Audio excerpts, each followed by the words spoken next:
Bonjour, c'est Cédric du dépannage informatique.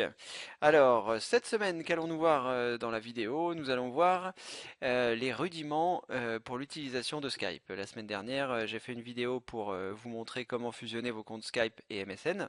Et cette semaine, je vais vous montrer qu'il est très simple d'utiliser Skype, qui est très proche d'MSN dans son utilisation, après quelques paramétrages. Donc, je ne reviens pas sur l'installation ni sur la fusion. Je vous mettrai ici dans l'angle en haut à gauche un lien qui vous enverra sur la vidéo de la semaine dernière si vous souhaitez consulter cette vidéo. Et là, nous allons nous concentrer à la fois un petit peu sur le paramétrage de Skype et sur son utilisation basique. Donc tout le monde doit avoir son Skype de lancé. Moi, vous voyez, j'ai mon Skype ici qui est lancé. Donc la première chose que je vais vous montrer, c'est de passer en mode compact. Vous avez ici, sinon, le mode qui n'est pas compact, et je trouve que ça prend énormément de place. J'aime bien avoir l'espace comme j'avais sur MSN. Donc la première chose, je vais aller sur affichage et je vais choisir ici mode compact. Donc les deux fenêtres se scindent et ça me permet d'en fermer une sur les deux. Voilà. Ensuite, je prends ma fenêtre que je mets sur le côté gauche comme je faisais avec MSN. Voilà, donc ici vous avez mes contacts et le contact ici qui s'appelle Echo Sound Test Service dont j'avais parlé la semaine dernière. Et cette semaine, je vais vous montrer un peu comment l'utiliser, euh, voilà, au fil du temps. Donc, on va regarder donc dans Outils les premiers, les paramétrages en fait, comment doit être paramétré votre Skype idéalement, hein. Après, chacun fait comme il peut, chacun fait surtout comme il veut. Donc, vous choisissez Outils et vous allez dans Options. Donc une fenêtre s'ouvre et là je vais vous indiquer les modifications que j'effectue et vous expliquer la raison pour laquelle je les effectue. Donc par défaut vous arrivez donc dans Généralité, Paramètres généraux et ici vous avez Lancer Skype au démarrage. Moi j'aime bien que Skype se lance au démarrage de Windows, ça me permet de garder le contact avec mes amis. Si toutefois vous souhaitez le lancer manuellement, vous décochez cette case et au prochain démarrage de Windows, Skype ne se lancera pas automatiquement, il vous faudra le lancer en cliquant sur son icône. Voilà. Donc ça c'est le premier paramétrage que j'effectue ici. Ensuite nous avons les paramètres audio. Donc dans les paramètres audio, vous avez ici la possibilité de modifier en fait en fonction du nombre d'entrées audio que vous avez dans votre ordinateur, les différentes entrées-sorties. Donc ici vous avez le microphone, moi j'utilise un casque Microsoft Live Chat, donc c'est pour ça que le son sort enfin que le microphone est là, mais je pourrais aussi choisir le microphone intégré, qui est le microphone de mon portable et de sa caméra. Ici, les haut-parleurs, pareil, vous pouvez choisir si ça sort sur le son de vos enceintes ou directement dans le casque si vous utilisez un casque. Et ensuite, pour le réglage du volume, je choisis réglage automatique. Voilà, c'est tout ce que je fais comme réglage ici. Ensuite, dans les sonneries, je ne modifie rien, je laisse tous les sons par défaut, mais vous avez la possibilité, si vous le souhaitez, de désactiver tous les sons, de les réinitialiser, d'importer vos propres sons et de choisir vos sonneries. Ici, dans l'onglet vidéo, vous avez votre vidéo qui s'active et vous allez pouvoir, à partir de là, donc, paramétrer votre vidéo. Donc vous avez ici les paramètres de la webcam qui vous permettent d'augmenter la luminosité, de réduire la luminosité, pardon, ou de réinitialiser par défaut les paramètres de votre webcam. Ici, une option qui est assez intéressante, recevoir automatiquement la vidéo et le partage d'écran. Donc de tout le monde, des personnes de ma liste de contact, de personnes, ça vous permet de faire un filtrage. Moi j'ai mis des personnes de ma liste de contact étant donné que ce ne sont que des personnes de confiance.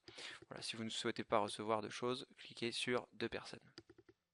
Ici, Skype Wi-Fi, je vais désactiver Skype Wi-Fi qui vous permet en fait apparemment d'utiliser votre crédit Skype pour payer votre accès Internet. Moi personnellement, je le décoche parce que je n'en ai pas besoin, j'utilise Skype à domicile. Vie privée, est-ce que respect de la... Alors, vous avez la possibilité ici, dans respect de la vie privée, de ne pas autoriser tout le monde à vous contacter. J'ignore comment c'est paramétré. Il me semble qu'à une époque, tout était par défaut. On autorisait tout le monde à me contacter et donc on recevait beaucoup de choses. Donc moi, je mets n'autoriser que les personnes de ma liste de contacts à me contacter. Je ne sais pas ce qu'il y a dans les options avancées. Voilà, des options qui sont avancées donc par rapport aux appels, au partage d'écran, etc. Bon, moi je laisse ça par défaut, je repars sur les options de base et je choisis autoriser les personnes à me contacter.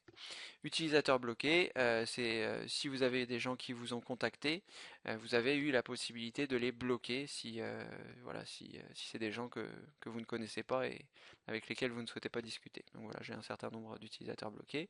Les notifications, vous avez la possibilité d'avoir une alerte dans la barre du système quand quelqu'un se connecte, quand quelqu'un démarre une discussion avec moi, quand quelqu'un vous envoie un message, etc. Vous voyez, quand quelqu'un fête son anniversaire, etc., etc. Donc vous avez la possibilité de cocher ou de décocher ces options. Donc les messages d'alerte, on va les laisser par défaut. Je vais décocher les promotions, ce sera très bien. Alors, les sonneries, bah, c'est un petit peu ce qu'on a vu tout à l'heure. Ensuite, les appels, bah, c'est pareil. Bon, il y avait dans les notifications de la vie privée, quand vous choisissiez option avancée, ça réglait tout ça. Pareil, moi j'ai choisi n'autoriser que les personnes de ma liste. Je ne vais pas revenir sur les options en dessous.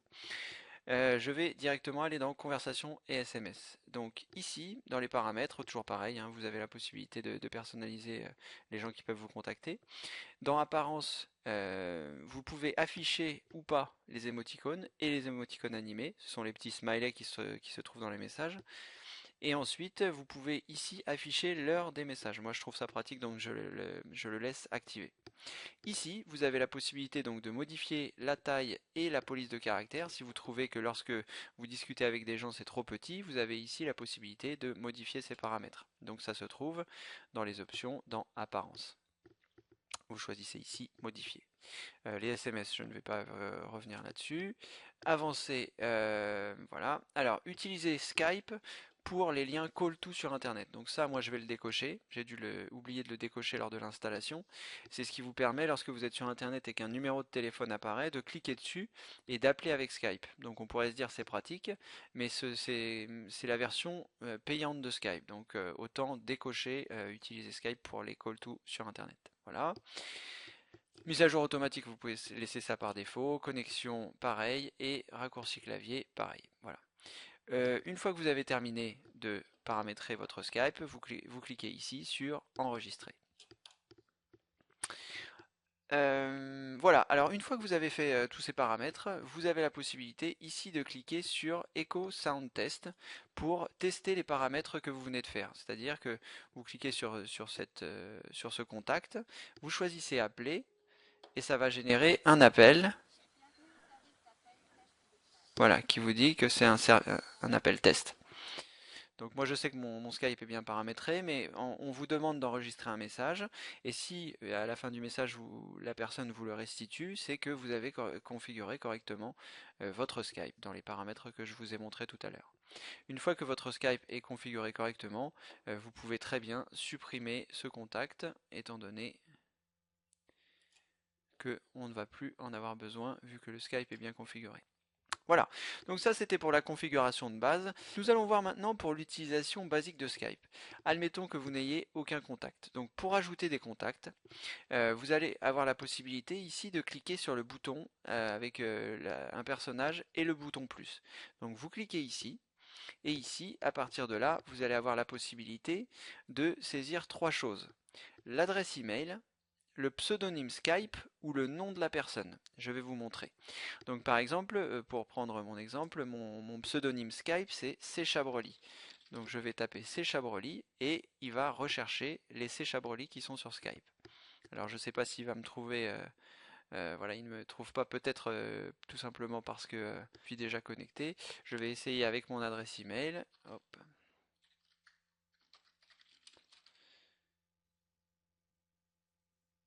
Pas de résultat non plus. Donc ça doit sûrement être parce que je suis déjà connecté. Donc on va essayer autrement. Je ne sais pas quelle adresse je vais pouvoir trouver. On va essayer avec le nom. Voir s'il me trouve.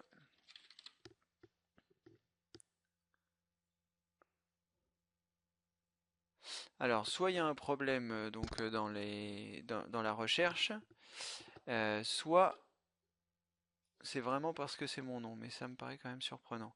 Alors, bon, comme il vous le dit ici, vous pouvez rechercher par nom, par pseudonyme Skype ou par email. Donc, si vous connaissez donc le pseudonyme Skype de la personne, son email ou la dernière chose que j'ai oubliée, vous avez la possibilité de saisir ici. La personne va apparaître. Bon, ça aurait été bien quand même qu'on trouve quelqu'un. Je vais quand même insister un peu. On va chercher Steve Jobs pour voir s'il le trouve. Voilà. Bon, donc il trouve un certain nombre de personnes. Bon là c'est peut-être un peu beaucoup. Je vais essayer.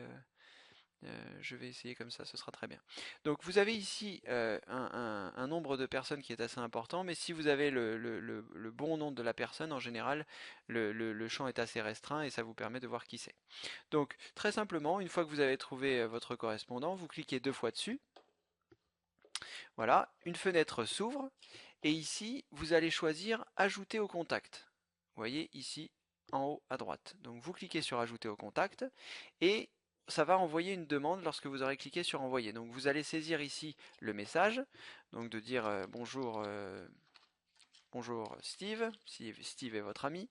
Je suis sur Skype et je voudrais, bref, un message, vous avez compris le principe, t'ajouter à ma liste d'amis. Voilà. Une fois que vous avez écrit votre message, vous choisissez Envoyer. Alors, une fois que vous allez avoir envoyé votre message, cette personne ne va pas apparaître dans votre liste d'amis. Enfin, cette personne, pardonnez-moi, va apparaître sur votre liste d'amis, ici, mais tant qu'elle ne vous a pas autorisé, vous la verrez sous cette forme, c'est-à-dire un petit nuage avec un point d'interrogation à l'intérieur. Voilà, ici. Comme par exemple celui-ci, avec un point, ça veut dire que cette personne ne vous a pas encore autorisé. Donc vous n'êtes pas autorisé à voir son statut en ligne, ni même à lui envoyer des messages. Donc, il faut attendre que la personne vous autorise pour que son statut change. C'est-à-dire, une fois qu'elle vous a autorisé, vous arrivez sur un statut qui est donc de deux possibilités. Soit il est vert et pas rempli. Euh, Voilà, comme celui-ci par exemple, vous voyez ici ce n'est pas rempli. Soit il est vert, ça veut dire que, enfin il y a aussi d'autres couleurs qui indiquent l'état, ça je vous montrerai ça tout à l'heure. Donc ici, lorsque cette personne n'est pas remplie, ça veut dire que il est hors ligne. Donc si je clique deux fois dessus, je n'ai pas la possibilité de l'appeler.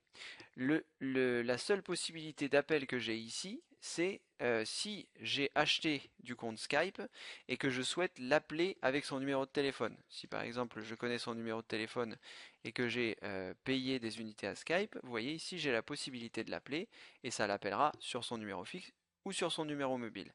Mais l'utilisation de Skype, moi je l'utilise gratuitement, donc je n'ai pas payé de crédit et j'attends qu'il soit en ligne pour le communiquer, pour le contacter, ou alors je prends mon téléphone illimité de la maison. Voilà. Donc, je rappelle, vous avez la possibilité d'appeler, mais ce n'est pas un vrai appel Skype. Alors que si vous avez donc la personne qui est ici, qui est donc avec l'indicateur qui est plein, vous voyez, vous avez deux boutons, appeler et appel vidéo. Donc là, si je clique sur appeler, je vais appeler la personne sans envoyer ma vidéo. Donc je ne vais pas le faire, je ne vais pas déranger mon pote. Mais si vous cliquez sur appeler, vous ferez un appel classique sans démarrer la vidéo. Si vous voulez que la vidéo démarre, vous choisissez appel vidéo. Sachez que si vous faites un appel classique ici et que la personne décroche, vous aurez également la possibilité d'activer la vidéo plus tard. Voilà. Ensuite, une fois que donc vous avez fait ça, vous avez également la possibilité, donc sur les contacts qui sont en ligne, mais également sur les contacts qui sont hors ligne, vous avez la possibilité d'envoyer des messages. Donc pour ce faire, si vous ne souhaitez pas faire d'appel vidéo ou d'appel classique, vous avez en bas, comme dans MSN, une petite fenêtre dans laquelle vous allez pouvoir écrire votre message. Alors, il n'y a pas de bouton pour envoyer, il vous faudra appuyer sur la touche Entrée pour envoyer votre message. Vous avez ici la possibilité de choisir de rajouter des icônes si vous le souhaitez pour agrémenter vos messages. La taille qui se trouve ici, c'est ce que je vous ai montré tout à l'heure lorsque on était dans Outils, Options, conversation et SMS, apparence, modifier. Si vous modifiez la taille ici, dans ce paramètre des options, vous avez la possibilité donc de modifier la taille des caractères. Voilà, donc ça c'était pour la communication avec les personnes. Donc là, comme j'ai pas envoyé mon message, il me dit que mon message n'a pas été envoyé.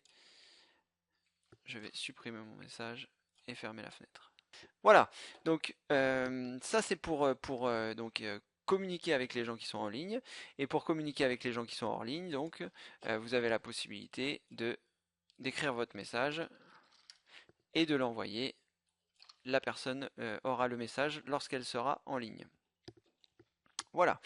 Alors, une fois que ça vous avez fait, je vais vous montrer ici le statut. Donc par défaut, votre statut est vert. Donc ça veut dire que vous êtes disponible. Mais lorsque vous cliquez sur le petit triangle, vous avez différents statuts juste pendant lesquels vous ne pouvez ne pas être dérangé, même invisible. Si je choisis ici invisible, je vois les gens visibles, mais les gens me voient invisible. Donc ça peut être un statut qui peut être pratique. Si vous souhaitez vous déconnecter, c'est-à-dire donc ne plus être connecté à Skype, vous choisissez simplement déconnecter et vous atterrirez sur la fenêtre de login que vous avez eue initialement. Donc là je vais me remettre connecté. Voilà, alors maintenant une petite subtilité. Est-ce que c'est une petite subtilité? Pas vraiment. Pas vraiment, pas vraiment. Qu'est-ce que je pourrais vous montrer? Ben, c'est à peu près tout. C'est à peu près tout ce que je vais vous montrer. La dernière chose que je vais vous montrer, c'est quelque chose d'important pour ne pas vous tromper. Vous voyez ici, lorsque vous êtes sur la page, comment dire, sur votre Skype à l'accueil, vous avez un bouton rechercher ici. Et vous avez également, lorsque vous êtes sur les contacts, un bouton rechercher. Il faut que vous fassiez attention parce que ce n'est absolument pas la même chose. Lorsque vous êtes sur le plus ici, c'est pour rechercher un contact qui n'est pas dans votre liste de contacts, c'est-à-dire quelqu'un que vous souhaitez ajouter. Lorsque vous êtes ici sur l'accueil et que vous choisissez rechercher, c'est pour rechercher au sein de vos contacts. Lorsque vous avez énormément de contacts, vous avez la possibilité d'affiner pour trouver plus facilement. Plutôt que de faire défiler toute la liste des personnes qui sont dans vos amis, vous avez la possibilité d'affiner votre recherche au sein des personnes. Donc ne faites pas l'amalgame parce qu'entre les deux, ça ne marchera pas. Là, si je tape Marc, ça ne fait pas du tout la même chose que ce que ça a fait tout à l'heure. Il n'y a qu'un Marc sur Terre, c'est très étrange. Donc voilà, si je fais Marc ici, ce sera les marques de ma liste de contacts. Voilà, donc faites bien attention à ça. Moi, il m'est arrivé de me tromper et de me dire que pourquoi ça marchait pas. Et également, une chose importante, lorsque vous avez fait une recherche ou si vous avez tapé quelque chose par inadvertance, vous voyez, SD, je n'ai pas de SD dans mes contacts et du coup, tous mes contacts ont disparu. Donc, si un jour vous avez ce cas de figure, vous vous dites mince, tous mes contacts sont partis, c'est sûrement parce que dans rechercher, vous avez tenté de rechercher quelque chose. Donc, il vous suffit simplement soit de cliquer ici sur la croix et à ce moment-là, ça annule la recherche, ça fait à nouveau apparaître vos contacts, ou alors vous avez la possibilité donc d'effacer ce que vous avez tapé, voilà, avec la touche backspace. Alors, une dernière fonctionnalité ici que je vois, ce sont les favoris. Vous avez la possibilité, si vous le souhaitez, de mettre des personnes en favoris, c'est-à-dire des gens qui seront tout le temps en haut de votre liste, ceux avec lesquels vous conversez souvent. C'est aussi simple de les avoir en haut de la liste, qu'ils soient en ligne ou hors ligne, et à ce moment-là, ça vous évite d'avoir à les chercher dans la liste des contacts. Voilà, ça ce sont les favoris. Voilà, alors on a fait à peu près, le tour. Si vous avez des questions sur cette vidéo, c'est-à-dire des fonctionnalités qui vous manquent, n'hésitez pas. Quand j'aurai suffisamment de fonctionnalités, je ferai éventuellement une vidéo suite à cette vidéo parce qu'il y a des choses qui peuvent être intéressantes, comme notamment les groupes. Ici, vous avez la possibilité de créer des groupes avec vos amis pour faire des discussions multiples, faire des conversations vidéo multiples, etc. Voilà, donc on a fait le tour pour l'instant. Je pense que l'utilisation de base a été couverte. Voilà, une dernière chose que je voulais vous dire. Aujourd'hui, c'est un jour un petit peu particulier pour moi, étant donné que nous sommes le 25 mai 2013. C'est mon anniversaire, donc non seulement c'est mon anniversaire aujourd'hui, mais en plus j'atteins une dizaine supplémentaire, ce qui n'est pas sans me miner un petit peu le moral. Voilà, 40 ans aujourd'hui, donc si vous voulez me faire un petit cadeau, et en même temps vous faire un petit cadeau, ce qui pourrait être formidable. N'hésitez pas à aller sur le site Mon PC toujours au top. C'est un DVD de formation qu'on a fait donc avec Benoît, mon associé, qui vous permet d'apprendre à diagnostiquer, nettoyer, sécuriser et entretenir votre ordinateur. Si vous avez un PC, c'est vraiment un outil indispensable. Donc n'hésitez pas, vous avez la possibilité ici de vous inscrire en cliquant sur Je veux savoir. Vous avez la possibilité de recevoir cette vidéo gratuite qui vous permet de tester le DVD, de voir comment il est, comment il a été réalisé. On a fait un travail colossal, vous pourrez vous en apercevoir donc en vous inscrivant. Donc je vous rappelle, vous tapez Mon PC toujours au top dans Google, vous arrivez ici sur cette page. Vous avez la possibilité, si vous voulez le commander tout de suite, bah voilà, de l'acheter. Sinon, vous cliquez sur Je veux savoir pour recevoir donc cette vidéo indispensable et gratuite. Vous mettez votre prénom, votre adresse email, vous choisissez Envoyer. Vous suivez la procédure d'inscription et vous recevrez des identifiants qui vous permettront de visualiser le contenu du DVD et cette vidéo que nous vous proposons pour découvrir notre travail. Voilà, donc bah, vous pouvez me souhaiter un bon anniversaire aussi, ça me fera plaisir, même si 40 ans, bah, ça commence à faire, voilà, ça commence à faire. Voilà, donc n'oubliez pas, mon PC toujours au top dans Google, et puis bah, voilà, vous pouvez vous inscrire pour voir les vidéos. Voilà, c'était Cédric du dépannage informatique pour une vidéo sur comment utiliser Skype, à la fois la configuration de base et l'utilisation également de base. Vous pouvez laisser des commentaires en dessous de cette vidéo, voilà, bah, soit pour poser des questions, soit pour demander des compléments d'information. J'essaie de répondre à mon rythme parce que j'ai énormément de choses à faire. Si vous avez apprécié cette vidéo, n'hésitez pas, vous mettez le pouce en l'air, ça me permet moi bah, voilà, de savoir que vous avez apprécié la vidéo. N'hésitez pas à vous inscrire à la chaîne, ça fait beaucoup de choses, mais voilà, n'hésitez pas, voilà, pour recevoir les vidéos. Bon, bah écoutez, je sais pas ce que je vais couvrir la semaine prochaine, mais en tout cas, je vous souhaite une bonne semaine et à bientôt. Au revoir!